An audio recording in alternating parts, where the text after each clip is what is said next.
Audio. Les chauves-souris toujours au menu en Indonésie malgré les risques liés au coronavirus. Les amateurs de viande de chauve-souris, de rats et de serpents continuent à venir se ravitailler sur des marchés spécialisés en Indonésie, malgré les recommandations officielles de bannir ces animaux sauvages des menus de crainte d'une contamination par l'épidémie de Covid-19. Sur l'île de Célèbes, les vendeurs d'un marché de Tomohon connu pour son choix époustouflant d'animaux exotiques à consommer grillés ou en ragoût disent que les affaires vont bien et que les touristes curieux viennent toujours pour observer leurs marchandises qui scandalisent les défenseurs des animaux. Les scientifiques pensent que le nouveau virus, qui a tué plus de 1100 personnes en Chine et s'est répandu dans une trentaine de pays, est sans doute né chez la chauve-souris. Mais il serait passé par une autre espèce avant de se transmettre à l'homme, peut-être le pangolin.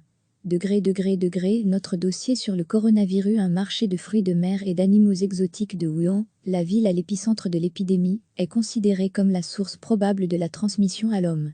Mais ces inquiétudes ne sont pas sur le radar de ceux qui fréquentent ce marché indonésien.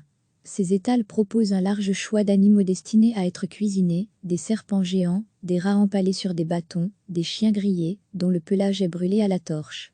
Et seuls les touristes qui ont le cœur bien accroché peuvent visiter ce marché jusqu'au bout.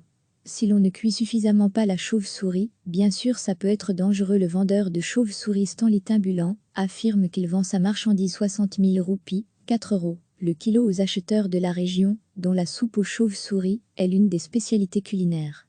J'en vends entre 40 et 60 kilos par jour, explique l'homme de 45 ans à l'AF. Le virus n'a pas eu d'effet sur les ventes, mes clients viennent toujours, souligne-t-il. Lins Rangkuan, dont le restaurant sert des chauves-souris mijotées dans un ragoût de lait de coco et d'épices, explique que le secret réside dans une bonne préparation. Si l'on ne cuit suffisamment pas la chauve-souris, bien sûr ça peut être dangereux, dit-il. Mais on la cuit bien, et jusqu'à présent, les clients sont au rendez-vous. Le commerce continue malgré les directives du gouvernement local et de l'agence de la santé qui a appelé à ne plus vendre ces animaux. Nous appelons aussi les gens à ne pas consommer de viande d'animaux soupçonnés de pouvoir transmettre une maladie qui peut être mortelle, renchérit Rudy Langkon, chef de l'agence locale du commerce et de l'industrie. Dans la capitale Jakarta, les vendeurs d'un marché spécialisé continuent aussi à vendre des serpents dépecés et du sang de cobra. C'est bon pour vous monsieur, ça guérit de toutes les maladies et ça les prévient aussi, assure le vendeur. Les autorités indonésiennes n'ont pas fait état de cas de personnes infectées par le virus, jusqu'à présent à l'inverse de la plupart des pays d'Asie du Sud-Est. Recevez chaque matin l'essentiel de l'actualité.